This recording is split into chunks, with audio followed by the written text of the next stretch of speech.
Rubel the Sun Fox by Arwa Altunayan, illustrated by Husam Hassan, and published by Asafir.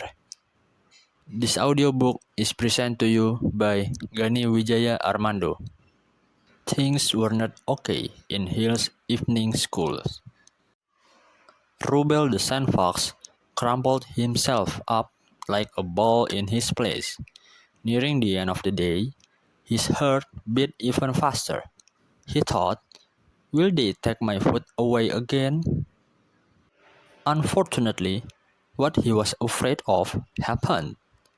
The red wolf awaited him in front of the school gate. Rubel was small in size compared to them. He seemed like a cat facing tigers. He knew that one punch from them would throw him several meters away.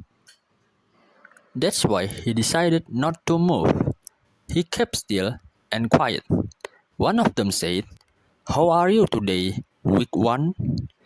Then they grabbed his bag from him and took his lunch. They tore the bag and threw it in the air. Before they left, the biggest fox approached him. He told Rubel, "You can eat your lunch at school, but you are stupid. You want to leave it in the bag for us to take from you." Rubel dragged his torn bag and returned home.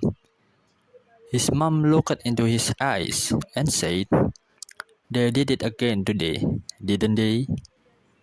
He didn't say a word, but indeed, he burst into tears and cuddled into her. Another day passed, and Rubel and his mother spent it with no food. The big red foxes take all the chicken in the village too. Their cubs take Rubel's lunch that the school provides him. His mother said, "I will go with you, and we will complain to the principal once again." Rubel lowered his head and said, "He will say what he says each time. In Hill Evening School, surviving is for the fittest." Mother replied, "Then we have no other choice." Leaving his childhood home was not an easy experience for Rubel and his mother, but he can bear becoming weaker and weaker because of hunger. Although his mother prepares insect and plant roots, they are not sufficient to keep him healthy. Rubel and his mother walked away on a rough, rocky road. They climbed sand hills, and Rubel thought of how the new house was like. And more than that, he thought of his new school. The new house was small and humid. Rubel was quite disappointed. His mom waved goodbye before he went to school, and he said, "I hope this school is better than my first school." In New Sand School, there awaited him a surprise. Most of the students were sand cats and were very nice to him, but better than that, the school had no red foxes. When it was lunchtime, they offered 3 chickens to each child. Rubel rubbed his eyes. He couldn't believe it was true.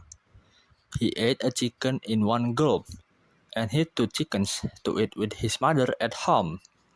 In his new school, Rubel had a wonderful time. Everyone loved him, and he made a lot of friends. But his best friend was Archie the cat. They studied and played together, but one day, something totally unexpected happened. Before Rubel entered his classroom, he ran into big red bodies. He raised his head to see their cunning smiles. Unfortunately, Hill Evening School needed some rebuilding, so all the students there were transferred to New Sand School for some time. Rubel froze in his place as heard them say, "Is that you again, you weak one?" Just before a red fox took him by the neck, the teacher came and asked everyone to go back to their places. Rubel took a deep breath for a while, but he knew that tough times are coming back. Archie noticed how worried his friend was. So he held his hand and said, "They won't overcome us, my friend." The two friends set off after the school days was over. They climbed a faraway hill.